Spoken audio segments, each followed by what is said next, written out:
Hello and welcome to the GFW Radio podcast. This is the podcast for November 22nd, 2006.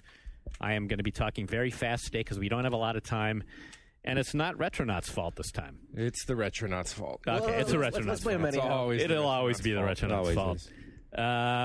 We got to skate through here because it's the holiday, and there's like 10 people needing this room in the next hour. But anyway, I'm here with the cast and crew of GFW Magazine, which includes Ryan Scott, Darren Gladstone, Right, Sean. Sean Malloy. Sean Malloy. And Sean Malloy, I have not been giving you props for the last month or two now of being the man on the mixing board. So thank you. Sean the engineer. Oh, yeah. Ladies and gentlemen, we're just Hooray. No idea what I'm doing. We're going to get right to it. And we're not going to talk about it much because we know what we're supposed to be talking about. However, it was a huge, huge week in the console world. So, yeah, we're acknowledging that existed. The Wii came out. The PS3 came out. I don't know if did anybody here. Darren, you have a PS3, right? Yep, I've been playing it. And the rest of us do not. And do any of us care to even have one? I don't care. You know what? It's a great Blu-ray player, but otherwise, I'm going back to playing PC games. Yeah, whatever. I'll want a PS3 in a year. I see nothing to play. You know, that's exactly it. Like Seriously. with most new console launches, I don't get what the rush is for. I mean, it's just I don't either. It's like everyone's racing to get it. Say they have, bragging rights, say they got it first, but really, the good games don't come out for 6-7 months after the. The Wii I can see because of Zelda, but with the PS3, I just feel like the second day these guys take it home and they're like, I got one first. Like, aren't they going to be sitting in their living room going, oh, right? Oops. Actually, most of those guys are trying to sell that stuff on eBay as quick as possible. Yeah, whatever. Yeah. I whatever. I'll see in a year. I think I felt this way about props. Some people I just spoke to were insisting that this isn't news, but it's good to hear again that the NVIDIA 8800 totally. is, not only it's not only a substantial leap over the 7800, but they're insisting that and they being 7900 people that are affiliated with a very prominent developer are insisting that it's the biggest jump in graphic cards tech since the introduction of the original GeForce. I want one. So in terms of the consoles, that they were just happy that for once, instead of having to wait 6 months until after next gen consoles launch to catch up with the PC or to leapfrog them, in this case, they say that that the 8800 is light years ahead of what PS3 and 360 can do. It's exciting. Well, NVIDIA it's expensive and exciting, but it's all relative. I mean, like you think about it, like back in the day, you had to buy, if you wanted to get the performance out of this card, you'd have to buy like two 7900s or 7950s, and each one of those cards cost $600. And here you got one card cost $600. And that will, of course, go down. Yeah, it's all relative. I mean, there's already like lower cards. Like there's going to be a GTS version that goes for $450, which is still going to be a solid performer. Still a lot of money. It's still a lot of money. Yeah. I mean, when people are complaining, we got something to say. But we got some. Yeah. But actually, our ish destroys your ish. Well, the thing is, like, we got shinier giant crabs, shinier texture, shinier spacesuits, more grease. More grease. Well, the thing is, since NVIDIA provided the graphics for the PS3, they had an early jump on knowing what the next gen was all about, so they could leapfrog themselves pretty quick. Yeah. And they said by and large, developers were requesting higher grease content. They want to be able to make it shine. They want that shiny grease. They want that shellacked action figure look. That's a bullet point on a game box. Yeah, shiny characters. What was that? What was that? Crisco City Killer. What was that? What was that? Everything. Bet on Soldier. Bet on Crisco. Bet on Crisco. Bet on Soldier. Yeah. And then there was also the Wii, and I think 2 of the GFW members now have Wiis. No, 3. Oh, not 2. I'm sorry. That was mean. Pour the salt. I'm sorry. Poor sad Ryan. You guys gloat all you want. I didn't those of us that don't have them didn't wait in some crummy line. I didn't wait. The bunch of mouth breathers and I don't care. They need a neck beard remover attachment for the Wiimote. Hey, now Sean Malloy has one. Be nice. No, he doesn't. A neck beard. I mean, like not a neck beard. A Wii. Oh, that's fine. And the neck beard flow. How did you get it? How did you get it, Sean? Stood in line overnight. Sean Malloy waited overnight in line. Sad moment in my life. I know, buddy. What did the conversations in that line sound like? Yeah, were you aware that in every Zelda, Link, the protagonist Link, is actually a different character? Much like Batman. Not only in the Elseworlds, but in the various incarnations over the years. I will write a blog about this. Now, let's not be condescending, Sean. Zelda's a good series. Nemesis? Will he appear or will he not? Of course, you know all the characters, so you're giving yourself away. Yeah. We'll get him there. All you had to do is play one of them, and you know the characters. Yeah. I mean, is there a Zelda? Yeah, that was the conversation. Just that and about how they were flipping Link around because he was right-handed in the Wii. Right, now he's, yeah. No, he was left-handed. He was left-handed. Call the right-handed. That is a scandal. Right, it is. When you talk about Zelda or Wii, you have to end all questions in confirm deny. As for example, Link's left-handed now. Confirm deny. Do you think that did Link switching from left-handed to right-handed, did that influence GameSpot's notorious 8.8 score? Of Thanks, course it Darren. did. How could it not? It would have been an 8.9 if Zelda was or an 8.7 left-handed, or an 8.7. Yeah. I'm not making fun of GameSpot, by the way. I'm not. I was actually happy that their review scandal displaced our review scandal. So I don't even know why it's a scandal, though. I mean, it's stupid that it was a scandal. An 8.9. It's How only did a this scandal. happen? Like, it was scandalous before people had even really begun playing the game in any number, you know? Yeah. So it was How come all of a sudden, like now... Zelda's an automatic 9.5 to 10. Exactly. Yeah. How dare you go below that? Suddenly, it's like the revolt of the internet crowd. Like That every never review happened. that comes up is, It's now. not suddenly. This It's isn't been that new. way forever. Yeah. Yeah, but it's Welcome to gaming. you know what's different though fervor's is up that now. like I guess. Well, yeah, you're right. The fervor's been there too. I think maybe it's just that we're stupidly responding to it is probably the difference. Like I responded to the Neverwinter Nights thing, and then GameSpot responded to the Zelda crowd. Yeah. People are getting I think the defensive. thing is we have to ignore you fucks listening to this podcast. That's the answer. That is the answer. It's like with Neverwinter Nights, for example. Like you just couldn't win. I mean, you tried doing the right thing, and then someone jumps on you for being like, "Oh, good to back down." Like, no, we were trying to do the right thing. So. This thing is ancient history now. It's the internet half-life, as Sean Molly said, is passed on this story. But in retrospect, I'm glad we pulled it, and I'm glad I wrote the blog explaining why. I'm happy with the new review up there, so All is well. all's well. Yeah, but some hack wrote it the second time, right? He was, yeah, but fortunately he didn't get paid. Okay, so one last console thing, which is just I need to give Ryan his couple minutes of woe here, online woe. Be cathartic here. Get it out of your system, Ryan.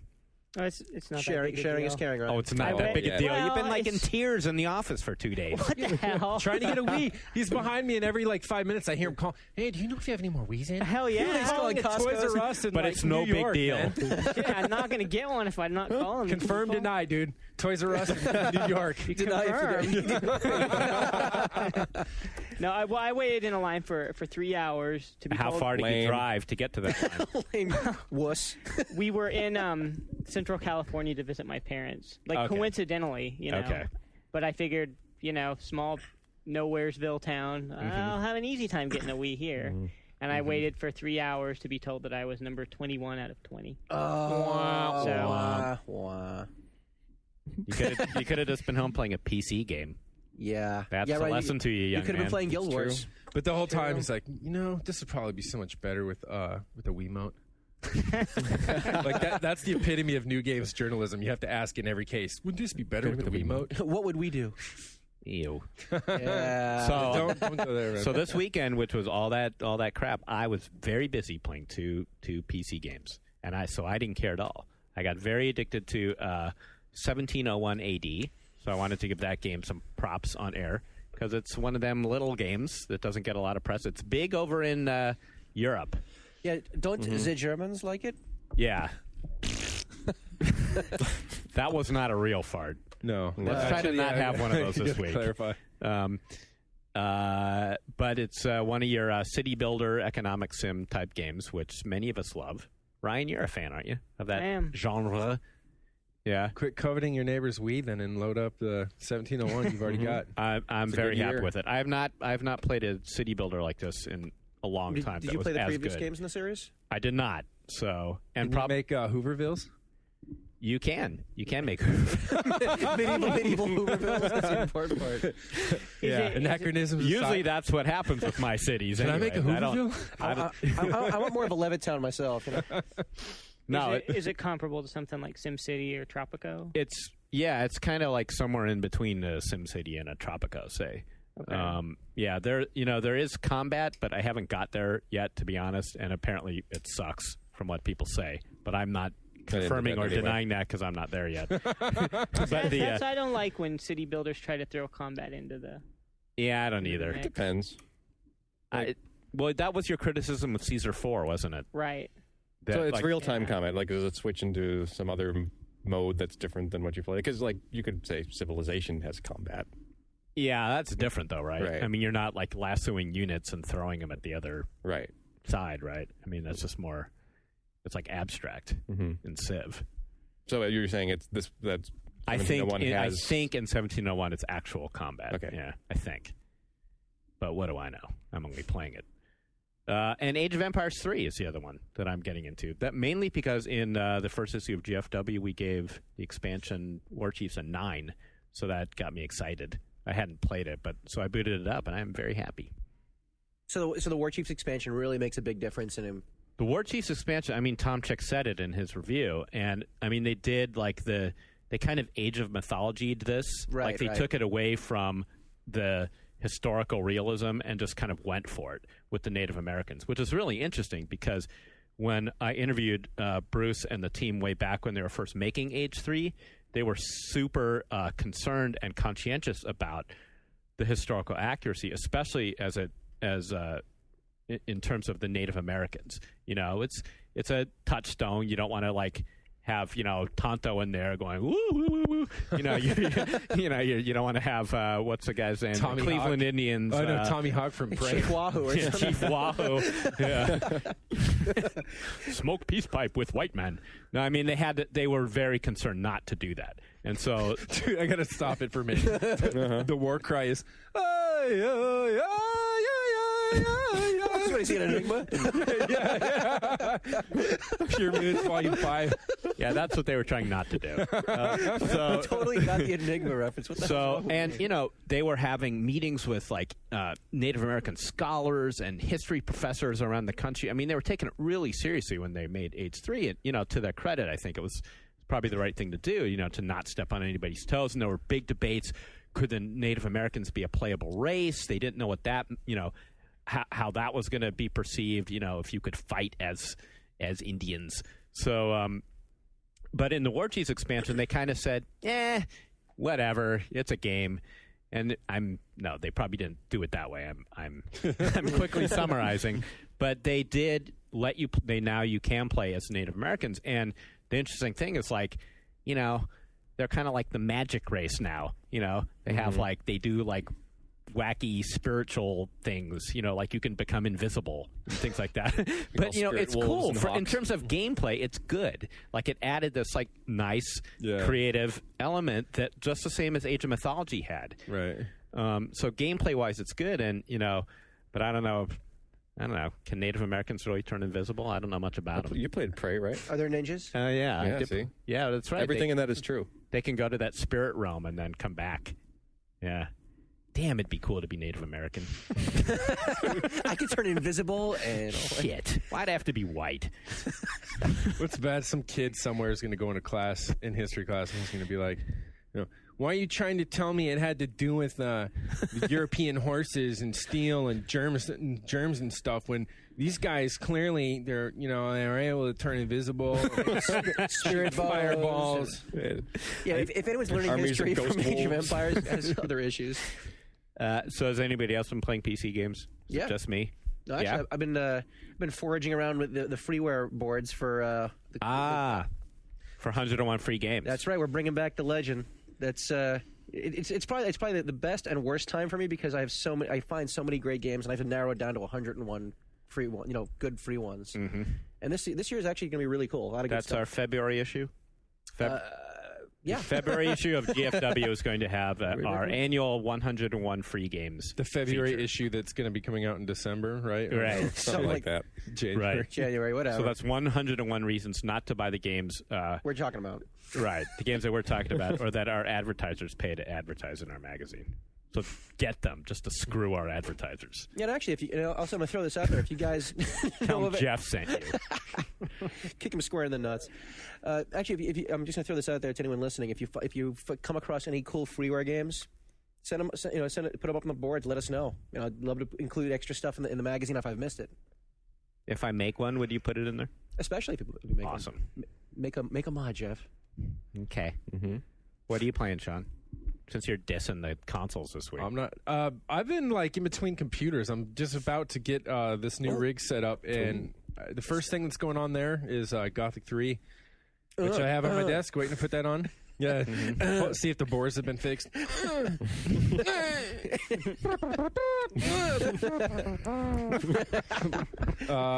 Jeff, that and a couple things. Just want to. It basically now I'm in anticipation mode. I want to play that. I've still been meaning to get around to Flight Sim, which has been likewise waiting for the new computer. And then I've been away on business for our. You have been. I've been away somewhere visiting some people for some cover story. You tease. Unfortunately, yeah. Can't you tell us? You big flirt. Nah, that's the one thing you guys know. I haven't even told anyone here in the office what it's about. That's true. You haven't. You asked me if I wanted to know, and I said no. Yeah, I almost caved in. Really? Yeah, I almost caved in. Sean saw something secret. Yeah. Shh. We'll never Secret tell. to us, even. Secret to us, I know. It's a secret to everyone. Well, I'm leaving for Boston on Monday to see the Titan Quest expansion. Hey, I thought it was a secret. Oh, That's not a secret. That's not a secret. It's already been blown in some other magazine. But you're getting hands-on with it? Yeah, I'm getting the hands-on. True that. Uh-huh. Mm-hmm. Yeah. Sean, what do you... Travel heavy month, yeah. Well, actually, Jeff, I'm about to go to Dallas next week. Were you playing Gothic 3?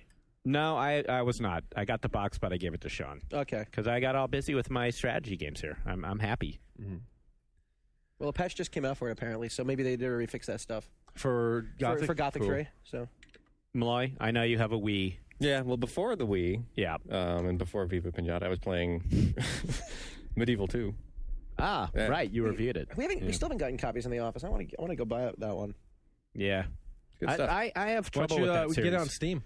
Yeah.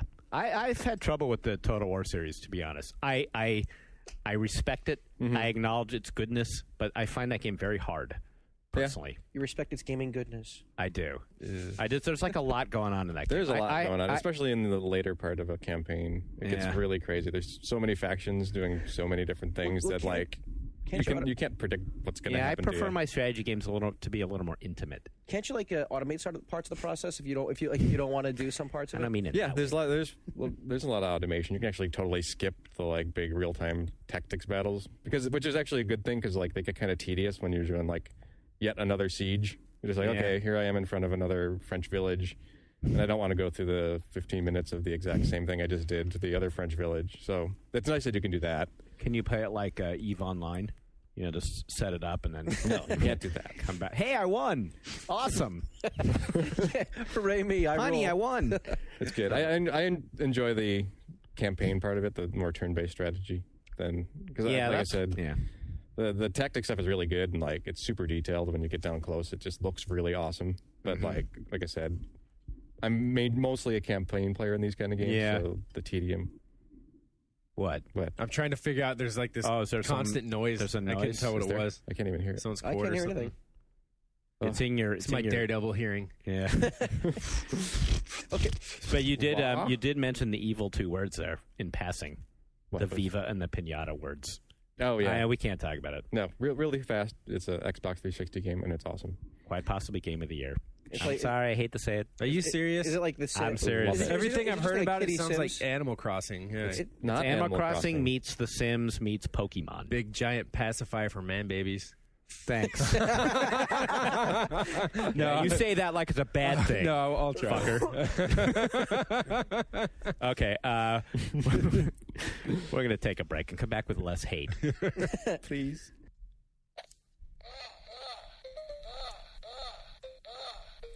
Oh, hello. I didn't see you there. But as long as you're here, let me tell you about EGM Live, the weekly podcast from the editors of Electronic Gaming Monthly, along with the wonderful sounds of... EGM Live comes action-packed with special guests, late-breaking news, fanboy-baiting commentary, behind-the-scenes tales of office tomfoolery, and trivia contests with fantabulous prizes. Download it now at egmlive.oneup.com or subscribe to it through iTunes. EGM Live is part of the 1UP Radio Network, taped in the Ziff Davis offices in San Francisco. It is not actually live, and contest prizes are not guaranteed to be fantabulous. And we're back. You were saying, Sean? I'm just trying to keep it real for the hardcore PC group. You're right. It's a pacifier for a man, baby. It's true. But it's a good pacifier. It tastes good. It's filled with candy. All right, so we just finished our second issue of Games for Windows magazine, and I think it turned out good.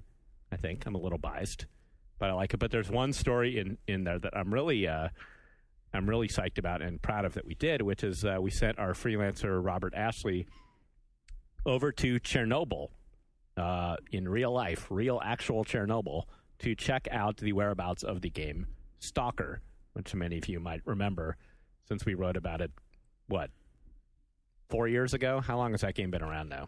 We wrote about it actually probably about 5 months ago or so. Yeah. Right, but I mean when it first... Well, we first wrote it up when it wasn't even picked up by anyone yet. NVIDIA was using it as like a tech demo. Exactly, just showing off what DirectX 9 cards can do. Yeah, if that tells you anything. Yeah. So we sent Robert off there, and he bravely ventured to the area around the Chernobyl nuclear power plant. Has anyone seen Robert since he got back? Well, he has all his hair still, right? He does. His skin isn't green or anything. Mm-hmm. He's been trying to have a child though, and they said his sperm counts are about nothing right now. Are you kidding? I'm totally joking. I was gonna feel real bad. I like you to say that in a total straight face. It's a good article, but man. Yeah. Wow. I think like as dangerous. Some hardcore journalism. Some of the dangers he recounts for us in the story are, I mean, just going through the Red Forest and just these random packs of now feral dogs because, basically people at Pripyat just got up and left. And so what were pets just kind of had to deal with the world on their own. And now they didn't become feral. Like they're not like mutant dogs. They're not like the dogs in the game. No. So, I mean, the story is just incredible. I mean, and just Ukraine in general. I mean, he goes into his hotel and, on one side there's just lines of prostitutes, on the other there's all sorts of weird gambling, and that's just like par for the course there. I hope he didn't expense that stuff. He didn't. He didn't. Did he brought his Amex? Did he come up with any mail order brides? Yeah. Actually, it was kind of funny. Last time we sent another freelancer out years ago to check out Stalker back in the day, and he was telling me basically you get off the plane and they literally have like pamphlets for like mail order bride services if you want one. Wow. Yeah. So the interesting thing about all this, of course, is the trip culminates in a visit to the reactor, now under the sarcophagus, and they're going there on the bus, and they have Geiger counters all around, and they're checking it out. But just the fact that they're engaging in this kind of eco disaster tourism for a game, and then they go there and they meet, and their guides are people that live in the area that work there, and it's kind of like, so what are you guys here for? It's like, we're writing about a video game about this stuff. It's like, yeah.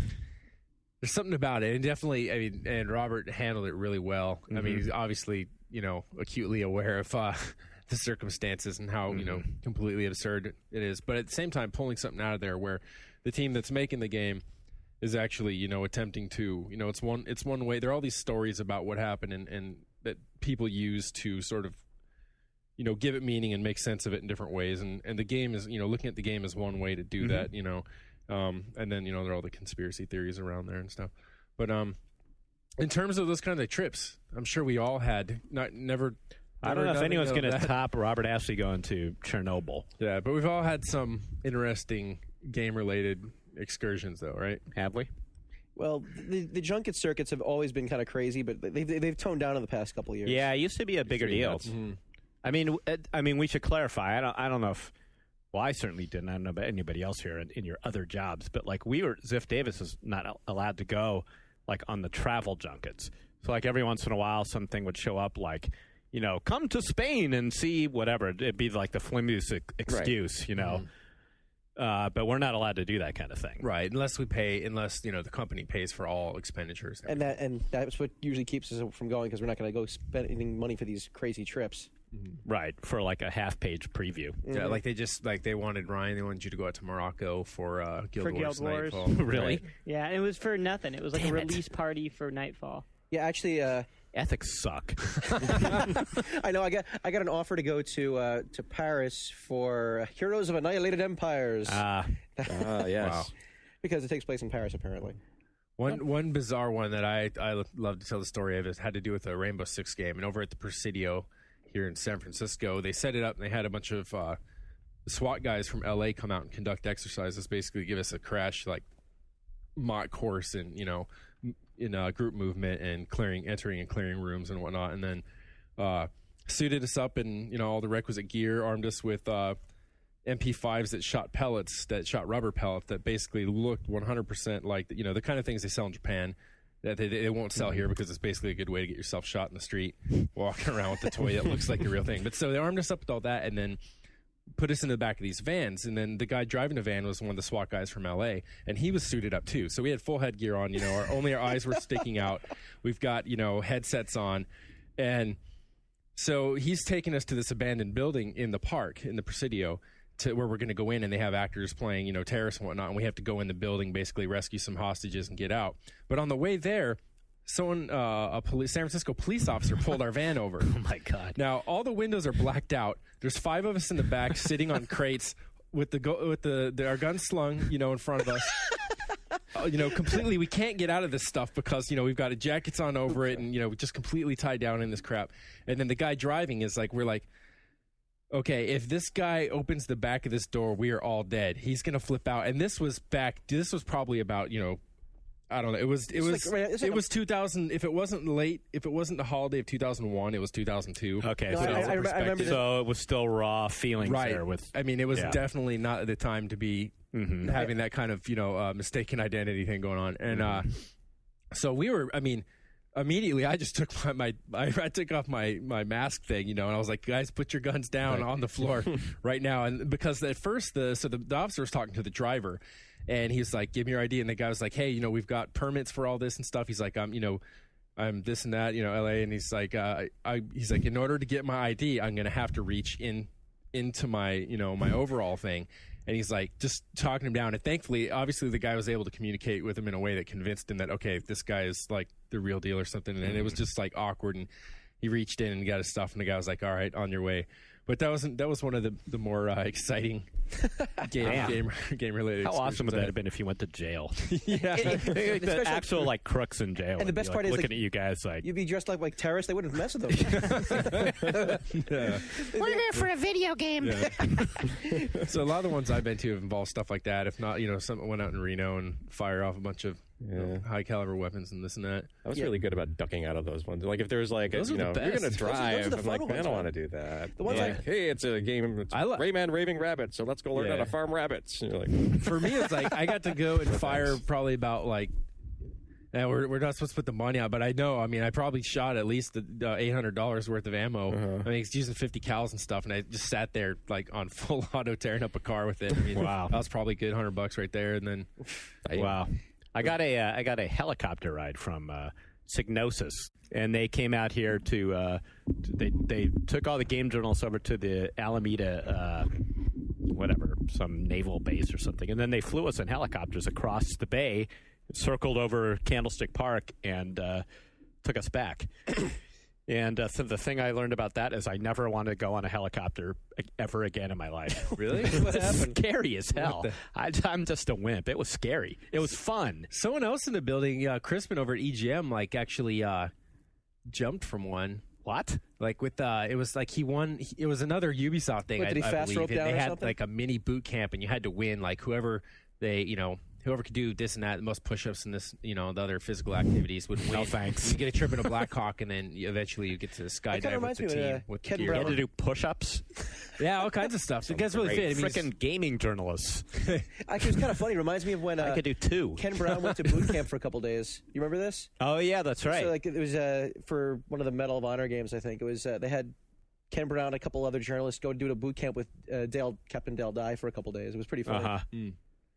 I guess my most memorable junket, I shouldn't say it was my best because it was probably my worst, but my most memorable was actually going up to BioWare, where you guys went a little while ago for Dragon Age. But I went up there for Baldur's Gate 2 back in the day, and I was, I flew all day to get to Edmonton. Edmonton, where BioWare is located, is like the northernmost part of Canada. Like the only thing more north of... That's a major population center.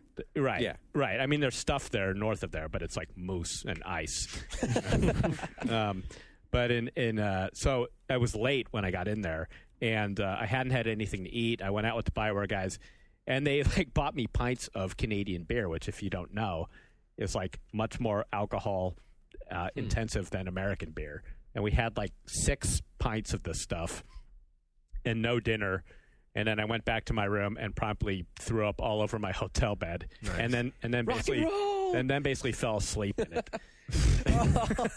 Isn't that a great story? That's good. And then there was like this whole like blackout period, and where I was passed out asleep. And then my next conscious moment was I could feel like my face was very, very cold. So I opened my eyes, and then I saw like wood paneling. And then I like fully opened my eyes, and I realized I was laying on the bathroom floor. So the cold was the cold of the linoleum of the bathroom floor, and the wood was the wood paneling of the sink. That's hard living there, Jeff. Hard living. Yeah, and then a few hours later, I had to get up for the actual Baldur's Gate 2 story. The reason I was there.